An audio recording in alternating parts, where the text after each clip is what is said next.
지난주 토요일에 우리 또 여의도 집회 있었잖아요. 갔다 오셨죠? 네. 뭐 어땠어요? 안 추웠어요? 저번 주 토요일 날에 이제 한동훈 대표님의 제명 관련해가지고 철회하라 이런 식의 집회가 있었죠. 참 사람들이 엄청 많아가지고 저도 집회를 그게 딱 두 번째 가는 거였거든요. 네. 저번 주에 한번 가고 저번 주에 가고 이렇게 갔는데 또 이렇게 뵈가지고 너무 좋았죠. 그리고 무엇보다 이제 집회 뭐 사람 뭐 10만 명이다 여러 명이 있는데 전 뭐 숫자는 이야기하는 걸 별로 좋아하진 않지만 어쨌든 그쪽 경찰관 중 한 분이 민노총 집회보다 이렇게 많은 건 처음이다 이렇게 말할 정도로 컸고요. 그 여의도에 4차선 대로가 있는데 그 대로가 꽉 차 있었습니다.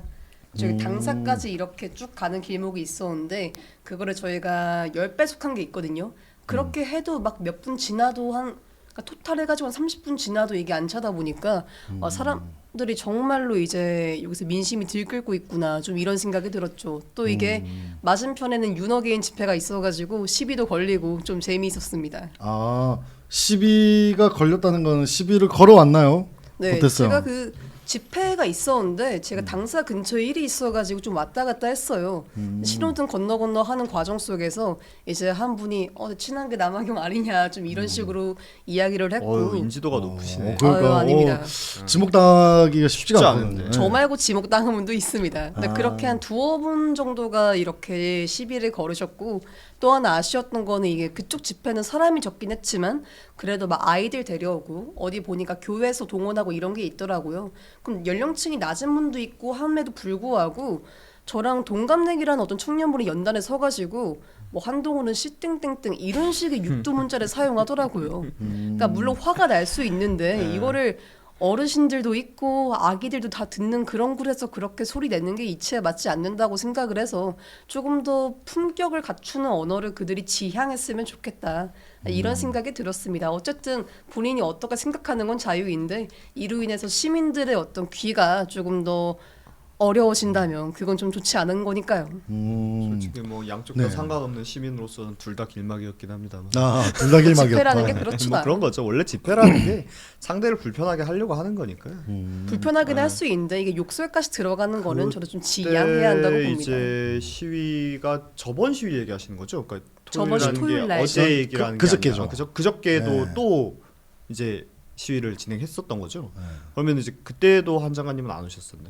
네, 그때도 또? 한동훈 대표님께서는 나오시지 않으셨고요. 아무래도 이게 저번에도- 시민들의 자발적인 의지로 만들어진 거다 보니까 사실 한동훈 대표님 가면 좀 모양새가 민망하죠. 왜냐하면 한동훈 대표님의 제명을 철회하라 이런 식의 이야기를 하는 건데 정작 당사자가 나와버리면 이건 자칫하면 이제 언론이라든가 다른 진영 측에서 봐라 한동훈이 자기 제명 철회하려고 저렇게 시민을 동원하는 거 아니냐 이런 식으로 프레임을 씌울 수 있다 보니까 근데 저는 안 나온 나와주십사하고 건 맞다고 이렇게 생각을 합니다. 종용은 하셨잖아요. SNS 등을 통하셔서. 그러니까 뭐 그건 상관없다고 생각을 하는데 안타까운 거는 이제 한동훈 대표께서 어쨌든 이제 제명이 되셨어요. 그럼 이제 힘든 길을 앞으로 많이 가셔야 되는데 그 함께 가실 이제 동지분들이시잖아요. 지지자분들이시고 그분들 추운데 나와서 계시는데 좀 와주셨으면 아마 지지자분들도 좀 좋아하시지 않으셨을까 생각을 하는데 가셨으면 좋지 않을까. 아직도 그 생각이 있어요. 여러 가지 찬반 그러니까 논리가 있죠. 맞아. 다만 이제- 어쨌든 한껏 통해서 여러 가지 본인들 의견 게시하셨고 또 이제 토크 콘서트가 있으니까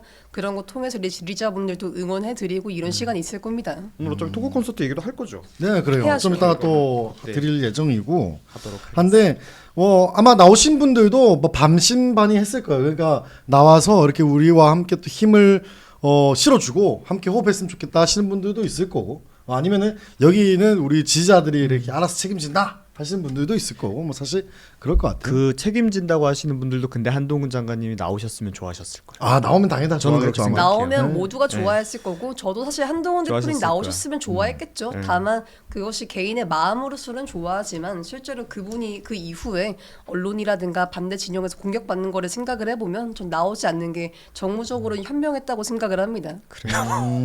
근데 그게 네. 뭐 다음에 이제 얘기를 하려고 그러는데 이제 저희 토크 콘서트 얘기가 이제 나왔잖아요. 네. 여기에 이제 오실 거잖아요. 그렇죠. 근데 이게 사실 저는 그럴 수 있다고 생각을 하거든요. 얘기하신 바와 같이 뭐 본인의 어떤 사면이라고 표현해야 될까요? 아니면 뭐 징계 중지를 요구하는 징계 철회. 징계 철회를 요청하는 거였으니까 본인이 나가는 게 모양이 좀 안 좋다 뭐 이렇게 생각하실 수도 있다고는 봐요. 그런데 이제 얘기하신 대로 뭔가 그런 걸로 뭔가 트집을 잡아서 얘기를 하는 사람들이 있다라고 치면은 저는 너무 좋은 거리를 던져줬다고 생각해요.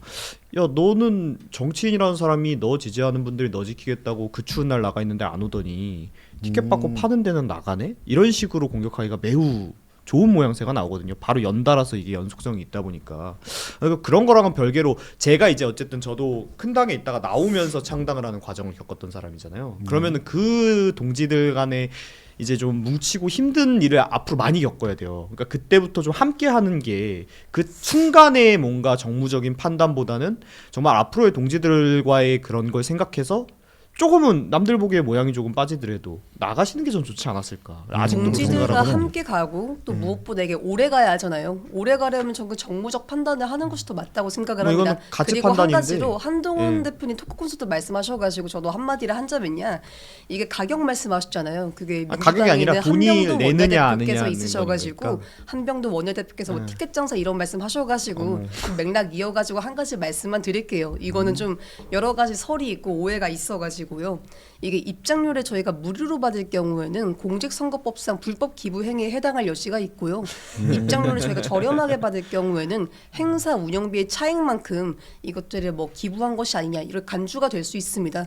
법리적인 문제가 되기 때문에 한동훈 대표님은 일체 수익을 얻지 않고 그것들은 모르다 뭐 장소 대관 뭐 무대 조명, 영상, 음향 이런 거 설치하고 대여하고 이런 쪽에만 사용된다. 이 말씀을 제가 드리겠습니다. 요거는 네? 뭐 얘기를 다음 주제에 나올 거라서 거기서 좀 이어나갔으면 좋겠는데 알겠습니다. 오해를 좀 하면 안 되는 얘기를 해가지고 네. 우리가 그런 걸 무료로 받아가지고 기부 체납이 되는 거는 이분이 평소에 뭔가 이런 흔히 얘기하는 공연 활동 같은 걸 하셔서 이런 걸 무료로 제공하는 것이 일종의 그런 것이 기부 얘기가 될 수 있는 분, 예를 들어 내가 가수 출신 정치인이 원래는 콘서트를 하시던 분이 유료 콘서트를 하시던 분이 이런 경우 이렇게 좀 몇몇 판례가 있어요. 그런 사례를 좀 확장해서 이야기하신 것 같은데 한동훈 대표께서 뭐 연예인은 아니시니까 뭐 그럼 그런 확장돼가지고 이게 판결될 네. 정도로 어떤 요지가 있기 때문에 아무튼 그런 그게 부분을 우리가 적용될 미연에 만한 방지하는 게 사안은 중요한 아닌데. 거죠. 뭐 그런 부분에 대해서는 좀 오해가 없으셔야 된다는 걸 조심성이라는 게 가장 중요하고요. 어쨌든 한동훈 아니, 대표님은 그거는- 일체 수익 가져가지 않는다. 아니요, 이 점 그건 말씀드리겠습니다. 조심성이 아니에요. 그거는 좀 얘기를 좀 이상하게 하시는데 그거는 조심성이 아니에요. 아니요, 이건 그거는 조심성이 다른 맞습니다. 이야기이기 아니요, 때문에. 맞습니다. 이거는 예. 법리적인 문제입니다. 아, 그러니까요. 정무적인 부분이 아니라 법리적인 부분이라서 뭔가 좀 토크 콘서트는 그런 선거법에 거죠. 대해서 좀 오해를 하실 것 같아서 보시는 분들이 그럴 수 있죠. 뭐 사실 요거는 또 그 선거법이 굉장히 또 날카로워요. 맞으면 굉장히 아픈 아니, 건데. 날카롭다기보단 누더기 법안이죠. 예, 그래서 사실 또 예. 코에 걸면 코걸이, 귀에 걸면 맞아. 귀걸이 느낌도 좀 있어서, 예, 아무튼 이게 해석하시는 분들마다 약간 또 정치적인 이런 MSG도 좀 들어가기도 하고 그러다 보니까 조금 의견이 분분할 수밖에 없는 주제인 듯 합니다. 그리고 저는 그 한 가지 좀 짚고 싶은 부분이 있어요. 지지자분들이 이렇게 나와가지고 되게 이렇게 숫자를, 특히 정치인들이 이렇게 앞장서가지고 숫자를 이렇게 막 이야기를 많이 하잖아요. 저는 그건 굉장히 좀 위험한 발상이지 않을까 하는 생각이 있는데, 대부분의 보수주의자들은 유토피아가 없다라고 보잖아요. 근데 진보주의자들은 유토피아가 있다고 생각을 합니다. 근데 자, 그러면은 자, 이 숫자가 많으면 많을수록 그 행위가 그리고 그 아젠다가 정당성이 갖추게 되느냐, 이런 이제 논지로 이렇게 본질이 좀 흐려질 수 있는 부분이 있어요. 무슨 말씀인지 알겠죠? 약간 좀 그러면은 우리가 생각할 때 완전 터무니없는 주장을 100만 명이 나와서 한다? 이러면은 우리가 그 시선, 어떤 시선으로 바라봐야 하느냐, 뭐 이런 문제들이 또 발생할 수가 있기 때문에 사실 숫자 노름은 조금은 본질을 좀 흐리는 것이 아니냐 하는 그런 생각이 좀 있어요. 좀 안타까운데 그런데도 항상 그 연단에 오르시는 분들은 숫자를 뻥튀기 하기 마련이고 그게 좀 그렇죠. 일반화돼 있어요. 그러니까 이번 시에만 가지고 이야기하는 게 아니라 정치권 전체에 좀 만연하긴 했다고 봐요. 그래서 맞아요. 우리끼리도 약간 농담처럼 2배 정도 튀기는 거는 그냥 여기 바닥에서는 그냥 좀 익스큐즈 해야 된다, 뭐 이러기는 하는데, 얘기하신 바와 같이 물론 어느 정도 자신을 지지하고 자신의 뜻에 동조하는 분들이 많이 나와주신 건 정치인으로서 큰 자산이죠. 근데 이제 그게 얘기하신 대로 숫자가 곧 뭐 그렇게 되는 건 아니니까 숫자에 집중하게 되면 본질이 좀 흐려지는 부분이 있는데, 아쉽게도 항상 예, 그 시위를 주도하시는 분들이든 비판하시는 분들이든 숫자를 강조하기 마련이죠. 사실 숫자 같은 경우는 저도 말씀하신 부분에 전부 다 동의를 하는데요. 숫자라는 거는 특정 부분이 그러니까 특정 임계점을 넘는 순간부터 추산할 수가 없습니다. 그래서 그거는 우리가 잘 모르는 거고요. 한 1만 명, 2만 명 이 정도까지는 가능한데 그 이후는 추산할 수가 없습니다. 다만 그럼에도 불구하고 사진만 보더라도 얼마만큼 나오는지가 알 수 있고 경찰관분들의 증언이라든가 이런 걸 통해서 우리가 어느 정도의 규모가 있구나 이런 것들은 우리가 확인할 수가 있는 거죠. 그런 것들을 말씀드리는 거고 실제로 뭐 김종혁 전 최고위원께서도 오늘 방송 나와가지고 숫자에 대해서 막 굳이 그렇게 이런 말씀하셨을 정도로 사실 이런 것들을 친한계에서 그렇게 강조하시는 분들이 많지 않습니다. 그리고 이거는 그럼 글쎄요, 친한계에서는 숫자 조금 내부 자체가 비판이 어쨌든 있나요? 민심의 그런 부분에 규모라는 대해서? 것들을 좀 보여주긴 하는데 그럼에도 불구하고 뭐 숫자가 그렇게 중요한가 이 생각은 들어요 저도. 제가 쭉 봤을 때는 내부 비판보다는 그냥 뭐 좀 저하시는 분들은 있어요. 뭐 유독 근데 숫자에 이렇게 엄청나게 이렇게 많이 연연하시는 분도 있는 반면에 좀 저하시는 분들, 그러니까 숫자는 유치해. 저 같은 경우는 그냥 아예 말- 또 삼자 나 다른 당 일이니까 봤을 때 좀 너무 과하게 누가 숫자를 얘기하면 언론에서 그걸 좀 자극적으로 받아쓰기가 좋다 보니까 아무래도 좀 그게 조롱의 거리가 될 수도 있죠. 그러니까 좀 적당해야 되는데 얘기하신 바대로 시위라는 게 정확하게 수치를 산출하기가 좀 어려워요. 그래서 보통 경찰 수사는 그 내는 공식이 있거든요. 근데 그건 이제 뭐 일종의 거기 있었던 인구 밀도당 뭐 그 시간 대비 뭐 거리 이런 걸 수학적으로 하는 건데 시위라는 게 뭐 오셨다 가시는 분들도 있고 그리고 뭐 또 이런 게 있어서 딱 맞지는 않는데 대충 경찰 추산에서 한 2배 정도까지는 좀 그래도 좀 받아주자 이런 분위기인데 근데 너무 얘- 과하게 넘으면 오히려 좀 진짜 대학교 때 안 좋은 얘기가 축제 나오지. 준비하면서 그런 건 있더라고요. 그러니까 행사 기획사들은 대충 자기네들이 이렇게 계산하는 방식이 있더라고요. 네, 걔네들은 있어요. 지역 행사라던가 대학 대동제 이런 걸 많이 하니까 자기네들이 대충 이렇게 하는데 대부분 이런 정치 집회를 그런 그 시스템 업자들을 끼고 하진 않잖아요. 그래서 그냥 이제 자기네들이 좀 그렇게 하는 경우가 있었던 것 같습니다. 그리고 이번 주는 또 안 한다면서요, 그렇죠? 토크 이번 주는 콘서트가 네 있어가지고. 토크 콘서트가 있어가지고 별도의 집회는 예정된 바가 없습니다. 좋습니다. 자 그러면은 사실 한동훈 대표 제명 건으로 계속해서 국민의힘 시끌벅적합니다. 예, 여러 가지 지금 사실 그 민주당의 단독 기사들도 계속해서 막 나와요. 그러니까 뭐 김경의 가족 회사가 뭐 예. 이렇게 돼 있고 120개 녹취 현역 의원 많다. 그다음에 김병기가 예전에 주도해서 구의원들 그 제명시키는데 앞장섰다. 이런 그 강선우가 네. 공관이 들어가서 뭐 울고불고 김경 공천해야 된다 했다. 예. 최근에 한 3, 4일 사이에 단독이 엄청 많이 나왔는데 사실 지금 기억이 안 나요. 너무 국민의힘의 그런 내용 이슈가 많아가지고 그래서 좀 안타까운 게 뭐냐면 네. 제가 방송을 많이 하잖아요. 네. 그러면 이제 국힘 패널 분들 중에 뭐 흔히 얘기하는 한동훈 대표에게 지지를 하시는 분들도 계시고 한동훈 대표의 제명에 찬성하시는 분들도 계신데 이분들이 방송사에서는 주제를 한동훈 대표도 한 꼭지를 잡고 뭐 예를 들어 민주당 이번에 있었던 뭐 이재명 대통령의 부동산 관련 얘기라든가 아니면 뭐 명청대전 관련된 얘기라든가 꼭지가 있어요. 근데 제가 생각을 했을 때 국민의힘 정치인이라면 이 꼭지를 할 때 본인이 좀 더 아드레날린을 불태워야 돼요. 근데 이분들은 요거할 때 불태우시더라고요. 그러니까 그게 뭐 어쩔 수 없는 거기는 한데 조금은 지금 뭔가 우리가 우선을 해야 될 게 뭔가. 그러니까 이분들이 한동훈 대표를 지켜야 된다는 사람들도 쫓아내야 된다는 사람들 목표는 뭡니까? 결국에 지금 이 국민의힘이라는 어떤 집단의 힘을 응축시켜서 대여 투쟁을 하는데 쓰는데 한동훈이라는 사람이 도움이 된다 방해해야 된다 거기에서 의견 차이가 생기는 거잖아요. 근데 이게 주객이 좀 전도된 느낌이 있어요. 여기에 너무 본인들의 특히 이제 패널분들은 힘을 좀 쏟으시고 막상 대여 투쟁을 하는 데에서는 조금 화력이 약해지는 게 있어요. 아니 이분들도 사람이니까 방송도 1시간 1시간 반 이렇게 하면은 자신의 체력을 좀 안 배려해야 되잖아요. 근데 너무 이런 한동훈 장관 관련 이슈에 힘을 많이 쏟으시더라. 이게 참 안타깝다라는 생각이 일단 뭐 들어요. 한동훈 전 그렇습니다. 대표님 예. 같은 경우에는 뭐 대장동 행수폭이라든가 노란 봉투법이라든가 새벽 배송이라든가 이런 부분에 있어가지고 당시 언론사가 뭐라고 말했습니까? 국민의힘이 아니라 한동훈이 싸우네 이야기하면서 실제로 당직을 갖고 있지 않음에도 불구하고 본인들이 그 이슈를 주도했죠. 또 패널들에 관련돼서는 저는 뭐 이건 주관적인 판단이니까 객관적인 수치로 뭐 누가 아드레날린이 더 올라갔네 내려갔네 수치를 정확하게 측정할 수가 없기 때문에 이거는 그냥 뭐 웃고 넘어가겠습니다. 아니 근데 이게 사실은 아드레날린 문제가 아니라 네.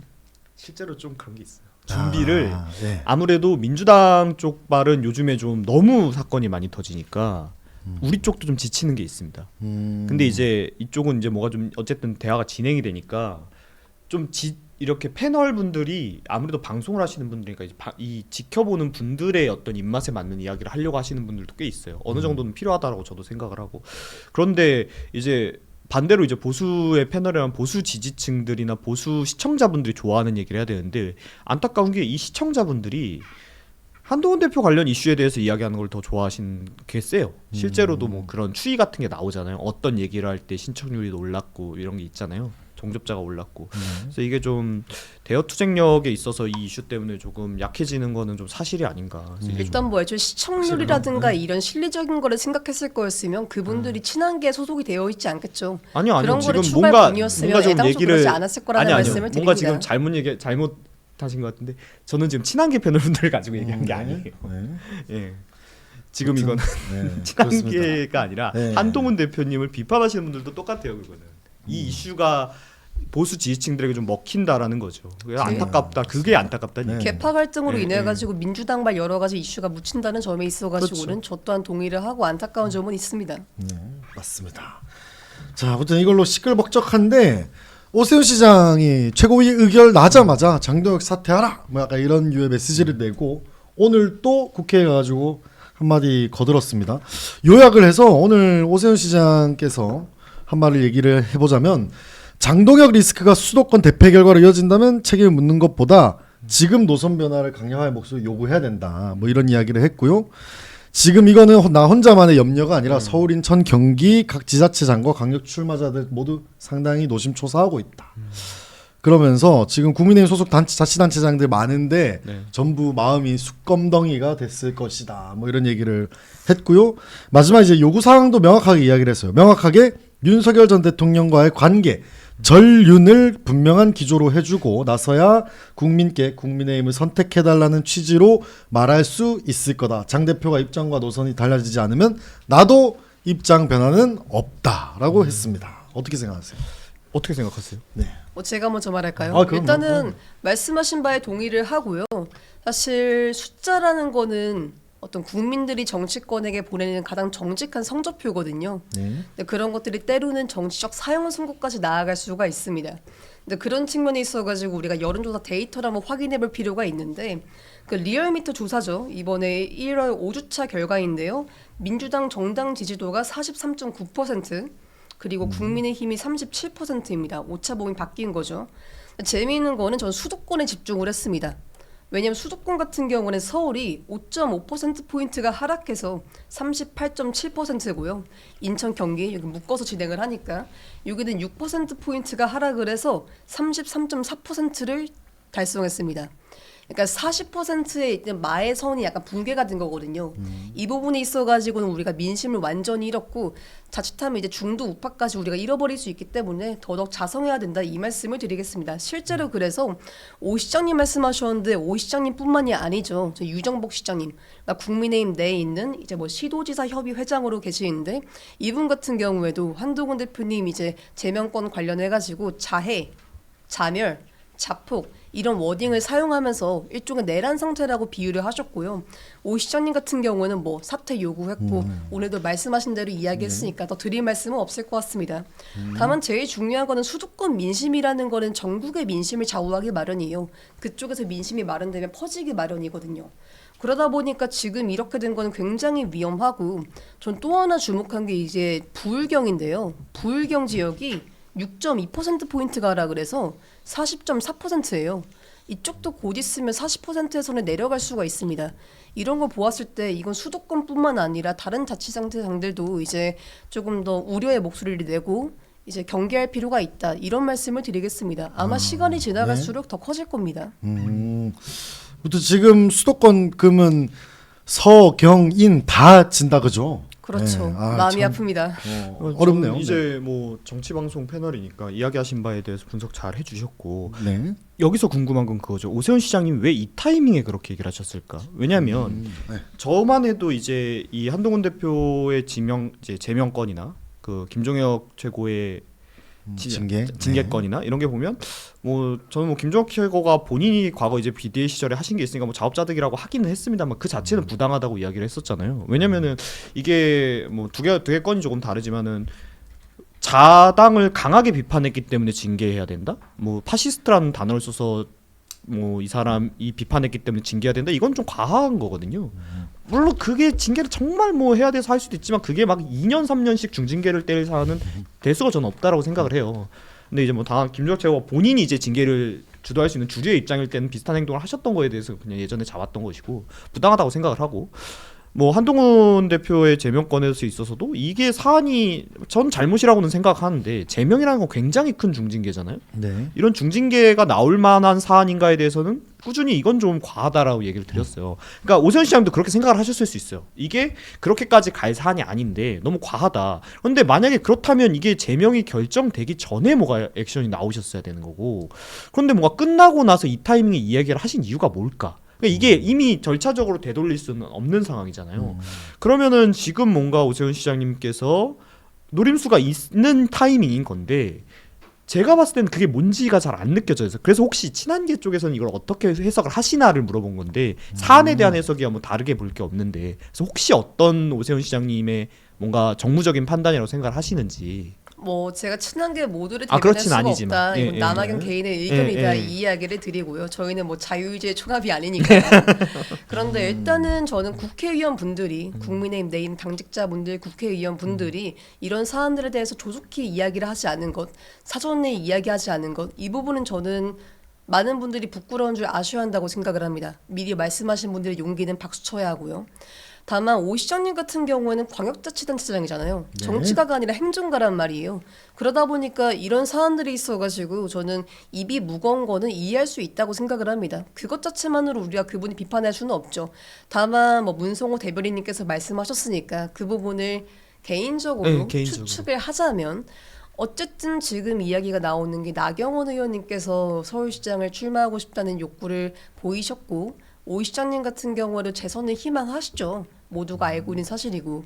그러고 고승국 방송이었나요? 아마 고승국 박사 방송에서 한동훈 다음에 오세훈 쳐내야 한다? 제가 알기로는 이런 워딩이 있었던 걸로 알고 있어요. 네. 확인을 한번 해봐야 있습니다. 되겠습니다. 근데 그런 걸로 미루어 짐작해보았을 때 이렇게 한동훈 대표님 잘라냈으니까 그 다음은 나구나 이런 식으로 이 본인들의 지위까지 잃어버릴 수 있는 것들을 아마 본인들도 약간 위기의식을 느낀 게 아닌가 싶습니다. 다만 이 지점에서 우리가 확인해 봐야 하는 건 뭐냐면요. 오 시장님이 만약에 이렇게 생각을 하셨다면요. 오 시장님이 아닌 다른 의원분들도 거기에 해당될 수 있다. 이 말씀을 드리겠습니다.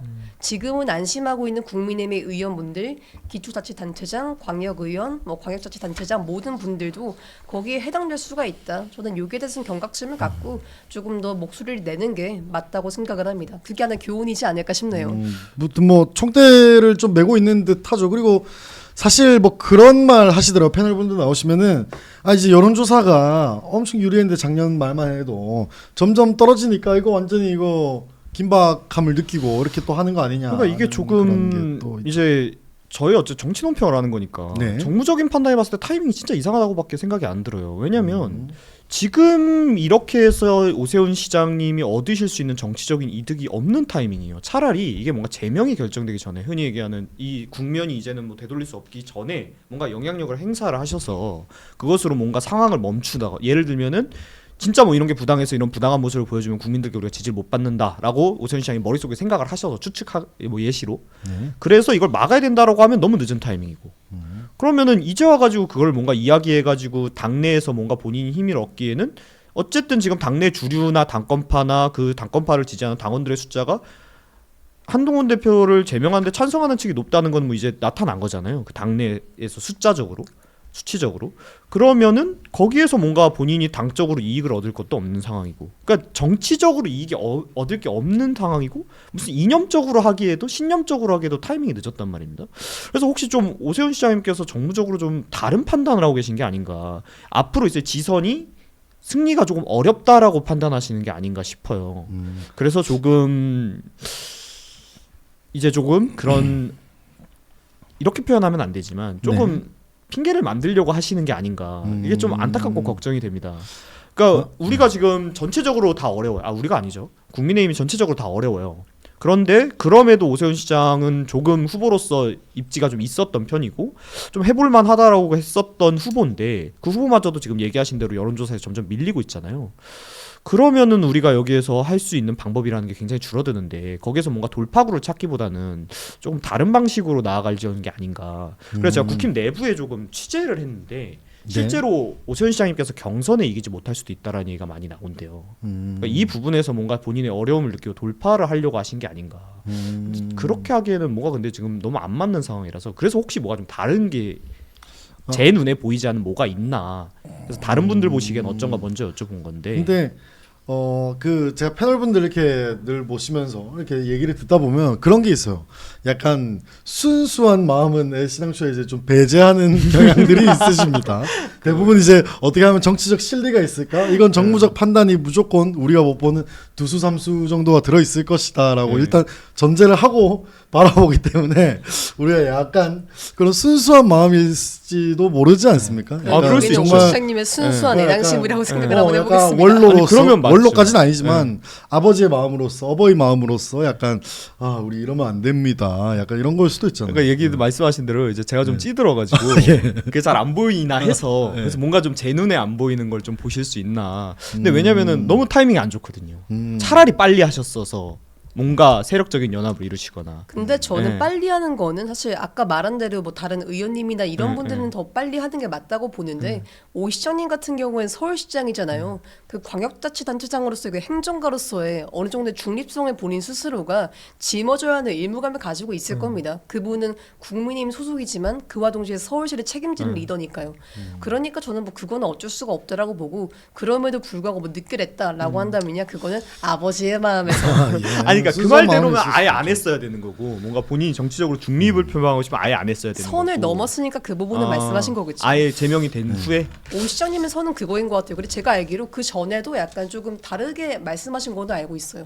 두 분이 손 잡아야 한다. 그렇죠. 이런 식으로. 실제로도 그런 의견이셨죠. 오 그리고 시장님은 쭉. 그 오세훈 시장이 이제 뭐 변호사, 국회의원, 뭐 시장 이렇게 쭉 걸어오는 길을 얼핏 우리가 보면 사실 이렇게 뭐 이렇게 세력 만들고 아니면 남들 가는 길 가고 그렇다고 또 확 4차원 정치가는 아닌데 확 남들처럼 이렇게 가는 노선은 좀 잘 아니기도 해요. 그래서 우리가 좀 맞아. 이해하기 쉽지 않을 수도 있습니다. 저는 그래서 제 판단 개인적으로 자체가 정말 오세훈 시장님에게는 양가적이에요.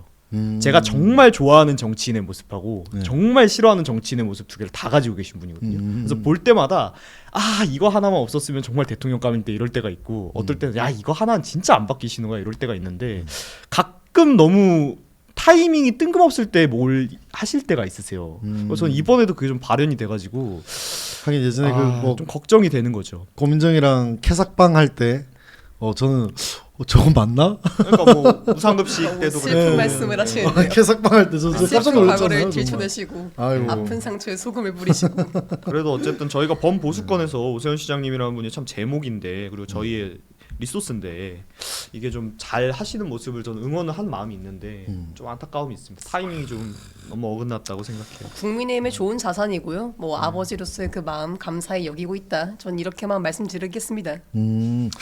그러면 이제 그 다음 거랑 사실 뭐 맥락이 비슷해가지고요. 아까 보면 이제 리얼미터가 지난주에 이제 거의 민주당이랑 국민의힘이 만나는 악수 직전까지 갔었는데 다시 그것도 소폭 하락, 민주 진영은 또 소폭 상승을 이렇게 또 했습니다. 요게 요거 이제 여론조사는 늘 그렇잖아요. 네. 해석하기 나름입니다. 어떤 요인들이 좀 작용을 했을까 좀 궁금한데 민주당 대통령은 왜 올랐고 국민의힘은 왜 좀 떨어졌을 것 같으세요? 일단 뭐 가장 큰 거는 모두가 알 거라고 생각을 합니다. 제가 리얼미터 같은 경우는 뭐 3대 여론조사 기관이니까 굉장히 신빙성이 있는데 네. 이쪽에서 그 보고서로 해가지고 이렇게 나온 게 있어요. 그 제가 민주당이나 국민의힘 버전 둘 다 그대로 읽어드릴게요. 민주당 쪽은요. 국민의힘 내부 갈등이 부각되면서 중도층과 청년층 일부를 흡수하는 반사이익 효과도 작용한 것으로 보임. 이게 있고 국민의힘 같은 경우에는 국민의힘은 한동훈 전 대표 제명 조치와 이에 반발한 친한계 지도부 사퇴 요구 등으로 당내 내홍이 심화되며 계파 갈등이 지지율 하락의 주된 요인으로 작용함 이렇게 나와 있습니다. 물론 뭐 민주당 같은 경우에는 그 외에 뭐 다른 뭐 부동산이라든가 이런 것도 요인이라고 하지만 실상은 뭐 나중에 이야기할 기회가 될지 모르겠습니다만 그런 식으로 이제 대통령께서 SNS 통해서 다주택자 이렇게 범죄자 취급하고 그렇게 약간 규제 막고 이런 식으로 하는 것들은 사실 대다수의 국민들이 전 싫어할 수 있다고 생각을 합니다. 다만 제일 중요한 거는 어쨌든 지금 민주당에서 반사이익으로 그러니까 국민의힘의 내홍이 민주당의 반사이익으로 올라왔기 때문에 저는 그 지점을 짚어드리고 싶습니다. 우리 또 문성호 대변인은 왜 이렇게 또 된 것 같아요? 결국에 저번에 잠깐 올랐던 게 장동혁 대표의 단식으로 인한 대여 투쟁을 그나마 좀 보여줬기 때문이라고 논평했었잖아요. 근데 이번에 역시 그냥 결국 단식 이제 중단되시고 그 뒤에 뭐 저희 당하고 공조도 조금 타이밍이 좀 안 맞게 됐고 다시 좀 대여 투쟁하는 모습은 사라졌죠. 그리고 결국에 남아 있는 건 얘기하신 대로 국힘은 지금 민주당이 이렇게 깽판 치고 있는데 거기에 대해서 뭔가 대응하는 모습은 보여주지 못하는 거죠. 그러니까 장동혁 대표의 단식에 대해서 높게 평가하는 이유가 뭐냐면 그 자체로 뭔가 정치적인 효과를 얻었다기보다는 그 이전에 국민의힘이라고 하는 정당의 대여 투쟁력이 너무 떨어졌기 때문이에요. 다른 행동을 너무 못하셨기 때문에 그래도 뭐라도 하는 게 그 지지층이 됐든 어쨌든 민주당에 대해서 뭔가 비토 정서를 가지고 계셨던 분들에게 효과가 있었다라고 생각하거든요. 그럼 그걸 좀 이어나가는 게 있어야 돼요. 근데 뭐 국힘에서 다음 타를 뭐 준비하지 못한 거죠. 그러니까 범야권에서 다 같이 준비를 못한 거라고 합시다. 다 같이 준비를 못한 거죠. 그러니까 이게 뭐 떨어질 수밖에 없는 부분이 있는 것 같고 이제 그럼 결국에는 내용 탓이죠. 아까 제가 앞서 얘기한 것처럼 뭐 오해를 하셔갖고 무슨 친한계 패널 분들을 비판한 것처럼 들으신 것 같은데 그 친한계 패널만 얘기하는 것이 아니라 반대로 한동훈 대표를 비판하는 분들도 너무 그 사안에만 집중하고 대여 투쟁하실 때는 오히려 논평이 되게 날카롭지 않아져요. 그러니까 이런 모습을 국민들도 보시죠. 아무래도. 그러니까 이제 뭐 누군가는 원하지 않는 방식으로 해결이 났지만 어쨌든 결론이 난 거 아닙니까? 그러니까 이제는 대여 투쟁에 집중할 상황이라고 생각을 하고 뭐 한동훈 대표께서도 이제 어려운 길을 가셔야 되는데 여기에서 국힘보다도 훨씬 더 뭔가 대여 투쟁력이나 이런 데서 보여주신다면 그게 뭐 스스로에게 정책 자산으로 돌아올 수 있다. 그러니까 그런 걸 보여주는 여조라고 생각을 합니다. 그러니까 결국 싸우는 모습을 하나도 보여주지 못하고 있잖아요. 그러면은 우리가 민주당이 잘못하고 있는 건 알겠어. 근데 너희를 칼로 썼을 때 너희가 제대로 민주당을 잡을 수 있어? 라고 국민들은 저는 되묻고 있는 거라고 생각합니다. 사실 장동혁 대표님께서 단식을 8일 동안 한 건 대단하다고 생각을 해요. 왜냐하면 보통 그 전에 단식을 막 20일 이렇게 하신 분들 있지만 그거 솔직히 거짓말이잖아요. 왜냐하면 그렇게 단식하잖아요. 뇌가 망가져서 못해요. 그러니까 남 몰래 그러면 뭐 안에서 몰래 초콜릿 먹고 다 한답니다. 근데 장 대표 같은 경우는 로텐더홀에서 이제 다 숨길 수 없게끔 했기 때문에 좀 그 진정성은 믿고 대단하다고 생각을 합니다만 본인은 그게 민주당의 쌍특검 이제 제안하기 위해서 통과시키기 위해서라고 하시지만 사람들의 인식은 그렇지 않아요. 왜냐하면 이제 당시 한동훈 대표님에 대한 그 징계 거기 윤리위원회에서 그렇게 내리고 나서부터 그 결정문이 있는 다음부터 단식을 하신 거잖아요. 그러다 보니까 이거는 민주당을 핑계 삼아가지고 당내 내홍으로부터 지도부의 리더십이 흔들리는 거를 미연에 방지하기 위한 하나의 술수 아니냐. 그리고 실제로 박근혜 전 대통령께서 손을 잡으셨어요. 너무 아름다운 장면이었습니다만 그것들 같은 경우는 어쩐 결과적으로는 본인들이 소기의 목적을 이뤄내지 못한 거잖아요. 그렇기 때문에 전 투쟁의 목적을 달성하지 못했기 때문에 아쉬운 건 있습니다. 저도 그 8일 동안 거기에는 투쟁한 건 너무 대단하신 건데 그게 효과적이냐라고 한다면 효율적이냐라고 한다면 저는 쉽게 고개를 끄덕이기는 어렵습니다. 그래서 저도 여기엔 동의하는 게 대여 투쟁에 공조하는 입장에서 이런 후속타 준비 없이 뭐 본인 건강이 걸리셨고 뭐 하니까 어쩔 수 없는 부분이지만 후속타 준비 없이 결국 하면 한 번의 단타 이슈로 끝나버리고 다시 올랐던 지지율 하락할 수밖에 없는 거거든요. 그러니까 이런 부분에서 좀 더 제가 그걸 높게 평가한 건 그 전에 국힘이 너무 아무것도 안 했기 때문이고 뭐라도 했으니까 높게 평가하는 거지 그 자체가 저는 훌륭한 투쟁이었다고 생각하지는 않아요. 그러니까 그 후속타 준비 없이 결국에는 한 번의 이벤트로 끝나버리고 특검은 결국 이루어진 게 없죠.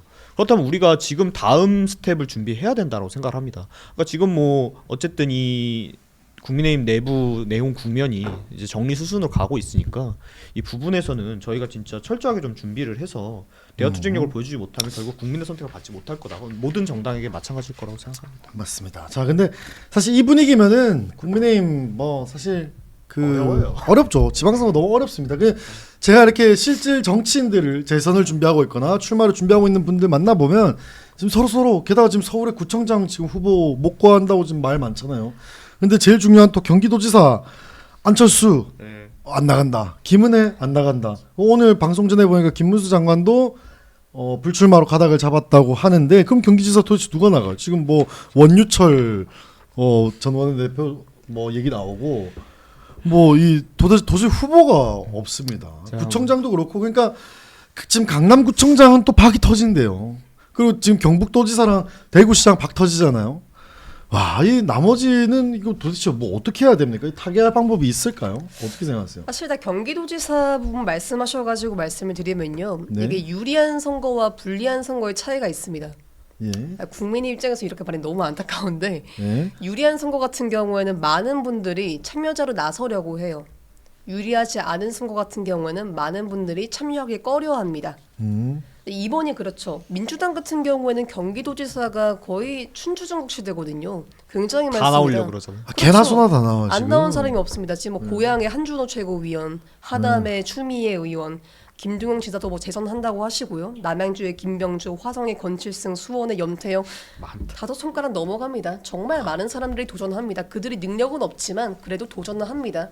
근데 반면에 국민의힘 같은 경우에는 경기도지사로 출마를 지금 말씀하신 분이 없습니다. 김은혜 의원님도 마찬가지고요. 안철수 의원님이라든가 김문수 전 장관님도 마찬가지인 거고 나서려고 하는 사람이 없습니다. 유리한 선거였으면 진작에 선거동했겠죠. 그 점이 아닌 것들이 지금 저희 상황이 여의치 않다 이 말씀을 드리고요. 또 하나로 이걸 알 수 있는 게 기초의원 광역의원 선거입니다. 청년들이 많이 출마하다 보니까 좀 동년배들이 많이 있다 보니까 이야기를 들어보는데 광역의원으로 준비를 하려고 하시는 분들도 기초의원으로 다시 돌아오세요. 왜냐하면 기초의원 선거 같은 경우는 중선거구제이기 때문에 뭐 한 지역구에서 2명 이렇게 뽑을 수가 있는데 광역의원 선거 같은 경우에는 소선거구제이기 때문에 1명밖에 못 뽑습니다. 옛날에 자한당 지선 때처럼 정말 폭망할 수가 있죠. 속된 말로. 그러다 보니까 이런 기초광역 같은 경우도 그 지표가 많이 보이고요. 저도 그래서 많이 어렵다고 생각을 합니다.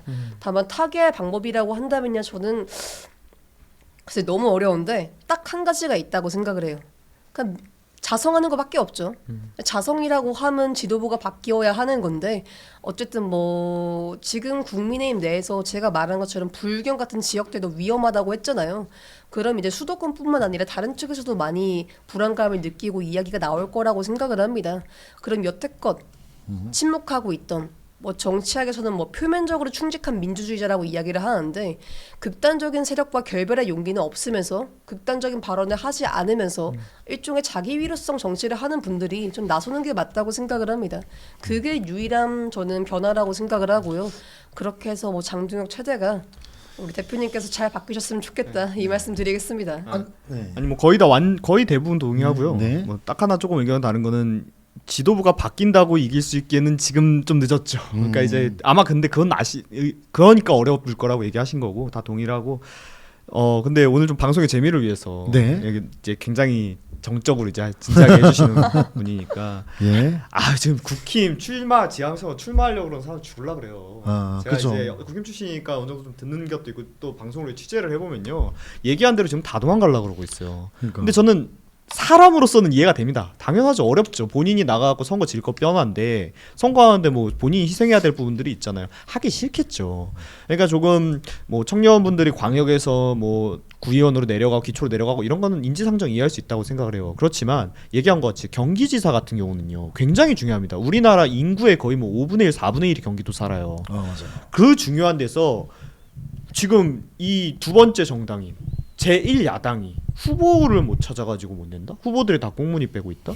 굉장히 안타까운 일이거든요. 그러니까 저희는 굉장히 작은 정당이고 지지율도 낮은 정당이잖아요. 3% 조금 넘게 나오는데 그러다 보니까 저희는 선거에 나가면은 그 당선이 문제가 아니라 선거비 보전도 못 받을 확률이 높아요. 그러니까 후보분들이 흔히 얘기하는 좀 이렇게 꺼리시는 부분이 분명히 존재해요. 그래서 어려움이 있고 그걸 지원하려고 많이 노력을 하는 거고.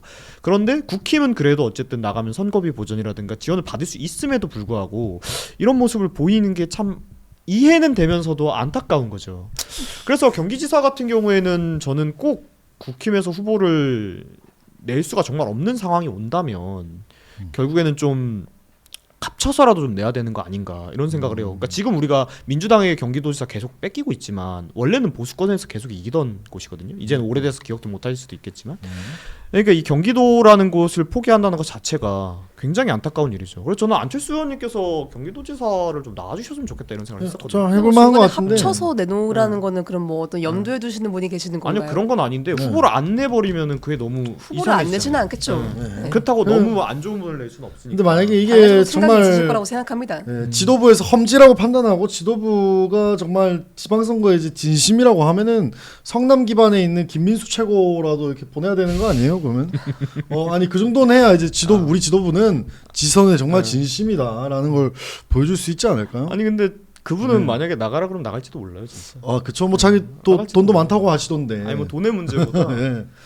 뭐 아니, 그 그분은 정도는 진정성이 있죠. 제가 봤을 때 좋은 의미로도 나쁜 의미로도 신념형이셔가지고 안 좋은 방향으로도 악셀을 세게 밟으실 스타일이라. 제가 사석에서 들은 바에 따르면 신념형은 아니어가지고. 아, 그러니까 내가 얘기한 신념형은 뭐 그런 얘기는 아닌데. 네. 아 근데 농담의 표현이었습니다. 김민수 최고 이야기 나오니까 예. 제가 막간을 이용해서 토크 콘서트 이야기를 한번 해보려고 하는데 예. 자 제가 이거 준비하면서 여러 가지 댓글들을 유튜브랑 뭐 이제 SNS 스레드랑 여러 가지 기관을 통해서 그 분위기를 조금 파악을 해봤습니다. 한병도 원내대표께서 아까 말씀해 주셨듯이 이거에 대해서 정말 힐난을 했잖아요. 어떤 식으로 힐난을 했냐 하면 정말 뭐 해괴한 난생 처음 보는 해괴한 정치, 지지자를 좌석 등급으로 매기는 지지자들의 주머니를 털어 정치 자금을 마련해 보려고 하는 티켓 장사다 라고 했지만 한 전 대표 바로 또 반박을 했습니다. 어떤 면목으로든 1원도 가져가지 않는다. 자, 김병기 강선우 김경 이어지는 자판기식 공천 판매가 공천 뇌물 장사다. 이런 식으로 반박을 했는데 제가 주목하고 싶었던 부분이 몇 가지가 있지만 뭐 이것도 본질입니다. 방금 말씀드린 게 본질인데 한동훈 대표를 반대하는 지지자분들께서는 이렇게 얘기를 하더라고요. 또 이제 뭐 할머니들 모시고 이렇게 또 하냐 뭐 이런 얘기를 하길래 제가 뭘 하나 찾아왔는데 다른 유튜브에서 토크 콘서트를 합니다. 아세요 혹시 예. 이거? 김어준 씨인가요? 예. 아니요. 뭐 어디서 요거 그 김종진 인천시당 위원장하고 김민수 최고하고 변기 네. 클리닉이었나 네, 맞아요. 이름이? 이름도 네, 이상하죠. 이름은 굳이 얘기를 안 했는데 아무튼 여기에 티켓 완판됐어요. 이것도. 오 축하드립니다. 근데 보니까 남자 28.6, 여자 71.4인데 50대 이상이 51.4입니다.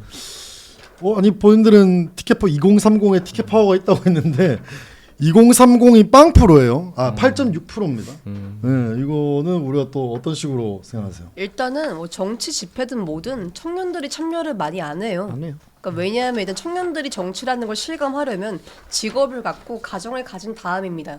그래야지 이제 교육감을 누구 뽑아야지 내 선거에서 아이 교육이 어쩌고 저쩌고 이걸 알 수가 있으며 또 그래야지만 이제 내가 어떤 정치를 선택해야지 내가 내는 세금이 어떠하며 이런 것들을 알 수 있기 때문에 보통은 30대 중반 넘어가야지 이게 정치에 참여를 관심을 갖게 되고 그 다음에 여유가 좀 생겨야 참여를 할 수밖에 없어요. 그러니까 집회든 콘서트든 뭐가 됐든지 간에 일단 당연히 연령대가 많은 분들이 참여할 수밖에 없다. 이거는 그냥 상수고 여의도의 당연한 문법이니까 이건 그런 말씀을 드리고요. 그 다음에 그 아까 그 한병도 원내대표 말씀 나오셔가지고 좌석 등급 매긴다고 하는데 일단은 제가 8년차 공인예술가입니다. 업계 경력이 좀 굵기 때문에 한마디 얹자면야 그 정도 규모, 그러니까 소극장이 아니라 그 정도 규모. 1만석이 넘죠. 의 콘서트홀은 등급을 매길 수밖에 없습니다. 그리고 뭐 누구는 전부 다 무료로 하라라고 했는데 이거는 말도 안 된다는 걸 제가 이야기를 드렸고 뭐 그럼 똑같이 수익을 매기면 안 되냐라고 했는데 이거는 자본주의를 모르는 좌파식 평등인 거죠. 그러니까 만약에 우리가 그거를 전부 다 뭐 5만 원 이렇게 한다고 칩시다. 근데 우리가 수익 같은 경우는 총 토탈 금액이 있고 그 다음에 이걸 좌석에 맞춰가지고 나누는 거잖아요. 그럴 경우엔 당연히 우리가 차등적으로 그런 걸 대응해줘야지 훨씬 더 이제 가난하신 분들도 참여를 잘할 수가 있고요. 마찬가지로 그런 것들의 금액 같은 경우에도 시야가 잘 보이는 곳이 또 나오고 이런 걸 이야기하는 거죠. 그리고 마지막으로 이야기를 하자면 뭐 김어준 씨도 토크 콘서트를 하는데 이번 VIP석이 11만 9천이더라고요. 그러니까 먼저 그 이야기를 할 거면 자기들부터 돌아봐라 이 말씀을 드리고 또 한 가지 생각이 났는데 지금 한명도 원내대표께서 본인이 왜 원내대표가 되었습니까? 그 자리에 왜 나왔습니까? 왜 공석이 되었죠? 이거 먼저 한번 생각했으면 좋겠습니다. 고구마 줄기 캐듯이 나오는 그런 공천 정치 비즈니스가 있었기 때문 아닙니까? 이런 것들 먼저 자성해야지. 자기는 상황도 모르면서 그렇게 이야기를 하니까 바로 역공 맞는 겁니다. 그리고 제발 저는 민주당이 한동훈이란 이름 석자만 나오면 어떤 트리거가 자극돼가지고 어떤 되게 이야기를 하잖아요. 막 김희겸 씨 청담동 술자리처럼 그런 것들 보기 민망하니까 좀 그만했으면 좋겠다. 추합니다. 이 말씀 드리겠습니다. 저 궁금한 게 있는데 네. 공연 여쭤보세요. 쪽으로 많이 하셨으니까 그럴 수밖에 없다고 했는데 등급을 나눌 수밖에 없는 이유가 뭐예요? 그러니까 좌석 등급 같은 경우에는 저희가 소극장, 막 100석 이하 이런 데는 그냥 어디서 보든 시야가 똑같아요. 근데 대극장, 콘서트홀 이런 쪽 같은 경우에는 어디는 잘 보이고 아니요, 그렇죠. 그건 이제 일반적인 공연의 얘기고 한동훈 대표는 연예인이 아니잖아요. 근데 연예인이 이분은 아니고 엔터 하시는 엔터 하시는 분이 아니잖아요. 아니요, 그 장소에 누가 있든 어떤 거 하든 중요하지 않고 장소 자체가 가지고 있다는 게 그거입니다. 아니 그러니까 저는 이게 진짜 몰라서 물어보는 거예요.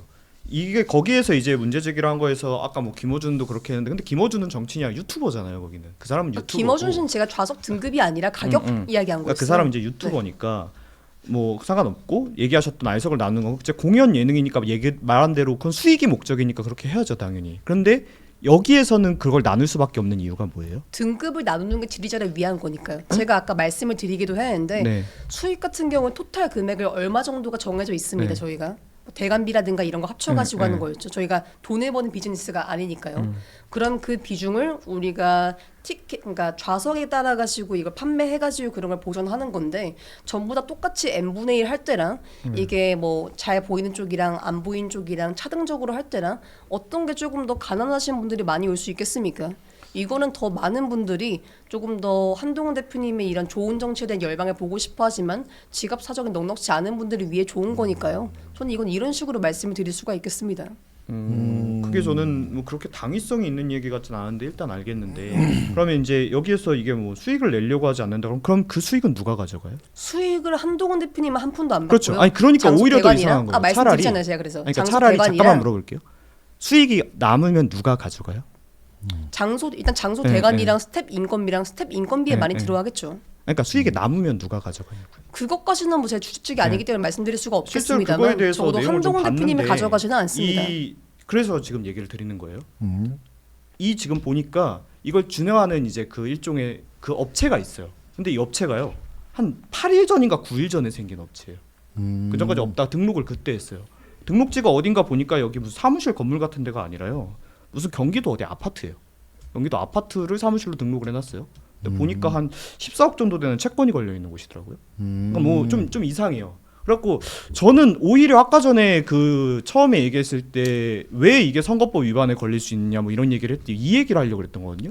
이게 차라리 저는 뭐 좀 정치인이 등급을 나눠가지고 받는 거는 뭐 전무후무한 일이긴 해요. 그리고 좀 제 개인적으로는 좀 부적절하다고 생각하는데 그거는 뭐 제가 같이 판단할 일은 아니고 그런데 그것과 별개로 여기서 수익이 발생을 했을 때 차라리 한동훈 대표 측에서 그냥 가져가시면 어차피 아직은 선거 국면이 아니고 괜찮은데 이게 만약에 특정한 업체로 들어가게 된다라고 치고 나중에 그 업체에게 뭔가를 용역이 됐든 도움이 됐든 제공받고 거기에 대한 대가를 지불하지 않게 되면 이게 선거법 위반에 걸리거든요. 그러니까 제가 말씀드린 수익 네, 같은 경우에는 한동훈 대표님 지갑으로 들어가는 게 없다. 그러니까요. 이 말씀을 드리는 거였고. 그러니까 그게 한 가지 오히려 더 선거법 위반에 공연 걸릴 업체가- 수가 있거든요. 그러면 그때 한번 신고를 해보시죠. 아니 신고를 해보는 게 선거법이 아니라 그리고 그래서 사실 여쭤보는 거예요. 공연업체 같은 경우는 아까 뭐 얼마 만에 만들어졌다 이런 말씀하셨는데 사실상 전 공연업체 활동을 했으니까 이쪽 같은 경우는 그런 식으로 만들어진 게 많이 있습니다. 뭐 불법적인 게 이게 아니라 다양한 생각 가지고 있는 사람이 이때 한번 아니, 해볼까 그러니까 하면서 만들어진 게 있기 때문에 그냥 본질적인 절대 이상한 질문을 일이 드리는 아니다. 거예요. 이 말씀 먼저 드리겠습니다. 그러니까 수익을 누가 가져가냐니까요. 그러니까 수익 같은 경우는 수익이 한동훈 대표님은 안 아니 가져가고 그러니까 이야기한다는 수익을 거죠. 누가 가져가냐고요. 뭐 공연업체 주최 측이라든 이런 데 한번 해보겠죠. 저도 뭐 주최 측은 아니기 때문에 말씀드릴 수는 없겠습니다만 적어도 계속해서 뭐 한동훈 대표가 장사한다라고 이야기를 아니 많이 근데 저는 프레임을 그런 얘기를 씌우니까 드리는 게 아니에요. 그 이게 부분을 오히려 제가 언급을 걱정돼서 드리는 드리는 거죠. 얘기입니다. 이게 선거법이라는 게 아까 얘기한 것처럼 굉장히 누더기라 가지고 보시기에 따라서는 이게 보통 법이라는 건 법 철학이 있잖아요. 법 논리가 있어요. 근데 이 선거법이라는 건 되게 누더기법이라 가지고 이렇게 되는데 이건 안 되고 이게 되는데 이게 안 돼. 좀 이상한 게 많습니다. 그래갖고 방금 전에 얘기한 사례를 제가 좀 특수하게 들어드린 거거든요. 이런 식으로 좀 판례로 봐야 되는데 이런 경우가 선거법에 걸리는 상황이 될 수 있어요. 물론 상관없습니다. 거기서 수익을 가져가고 그냥 모르세 모르겠어요. 그래서 제가 이전 방송에서 뭐라고 얘기했냐면 차라리 만약에 그 업체가 무슨 약간 여의도에 그런 거 되게 많거든요. 여의도 사자들이 진짜 많아요. 사자들이라 가지고 그냥 자기네들이 한동훈 대표 이렇게 해서 저희가 도와드릴게요. 그 저희도 수익 낼게요 해서 수익 내고 그냥 날아가 버리면 차라리 괜찮아. 근데 그러고 뭔가 계속 거기에서 연계를 가지면서 뭔가 도움을 받으시면 그게 흔히 얘기한 대장동 사건처럼 흘러가는 거거든요. 그러니까 대장동 사건도 이재명은 돈 한 푼도 안 가져갔어요. 그러니까 요게 제가 그냥 뭔가 선거법에 대해서 잘 모르고 계시는 것 같아가지고 그러니까 그거에 얘기를 약간 그 드리는 콘서트를 건데. 가시고 뭐 대장동이라는 그렇죠. 비유하는 그건 것부터가 그런데 이해를 하기를 좀 말도 안 편하게 되는 얘기는 비유라고 드리는데. 일단 생각을 드리고요. 아니 그래서 그다음에 사실 한동훈 그게 대표님 명확하게 같은 경우는 단론이 본인 되면 스스로가 돼요. 수십 년 동안 활동한 법조인이기 아니 때문에 그러니까 이걸 명확하게 거기에 대해서 얘기하시면 전문가와 돼요. 이야기를 그 해가지고 다 수익을 합의를 누가 했겠죠. 가져가느냐. 그것만 명확하면 되거든요. 그 수익을 누가 가져가느냐. 한동훈 대표는 안 가져간다고 하시니까 그 수익을 누가 가져가냐니까요. 뭐 그거는 저도 주최 측이 아니까 예, 모른다는 알겠습니다. 말씀 드렸습니다. 다만 본인 스스로가 법조인이기 때문에 그럼 법적인 문제는 전부 다 리스크를 해결했을 거라고 생각을 합니다.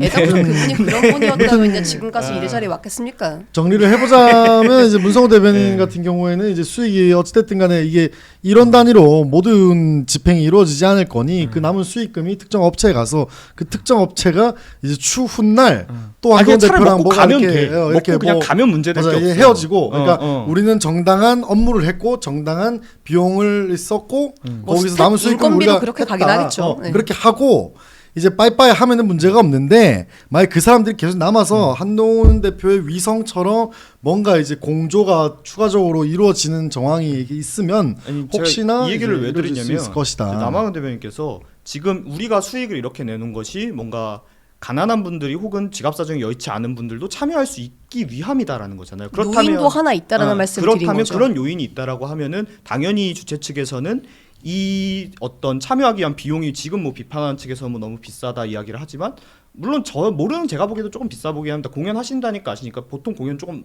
치고도 가격이 좀 높은 가격이잖아요. 아니에요. 아니, 라고는 콘서트 하는데. 규모는 그거 진짜 아니에요. 네. 네. 아니 그런데 아무튼 아니 보통 전 제가 봤을 땐 조금 비싸다고 생각을 그게 하는데 일반적인 연극이나 뮤지컬 소극장, 대극장, 뭐 중극장 네, 그런데 네. 그 정도 콘서트홀은 그거 절대 비싼 거 아니에요. 그러니까 물론 저도 뮤지컬 같은 걸 좋아하니까 그런데 가면 더 비싼 건 아는데 콘서트홀 같은 데서 가수 예를 들면은 뭐 이번에 마침 가격을 이제 비슷한 걸로 찾아보니까 뭐 김경호 씨라든가 이런 락커분들 공연하시는 것도 비슷한 가격대로 나오더라고요. 콘서트홀의 규모라든가 이런 모든 걸 생각해봤을 땐 전혀 그렇지가 않습니다. 아 그러니까 아무튼 근데 이제 그런데 거기는 기획사까지 끼고 있다 보니까 거기는 달라요. 이제 수익을 내는 쪽이니까 수익을 내는 거니까 당연히 그게 비싼 게 아닌데 여기는 만약에 처음에 얘기하신 바와 같이 최대한 많은 사람이 참여하는 것이 목적이다라고 하고 수익이 목적이 아니고 한동훈 대표 하나도 안 가져간다라고 하면 당연히 주최 기획은 어디 한동훈 대표 측에서 했을 거 아닙니까? 뭐 기획사에서 실무적인 부분을 행정적인 부분을 했다라고 쳐도 그럼 당연히 이게 돈 목적이 아니니까 제일 낮게 측정한 게 그 가격이라는 거잖아요. 그렇죠?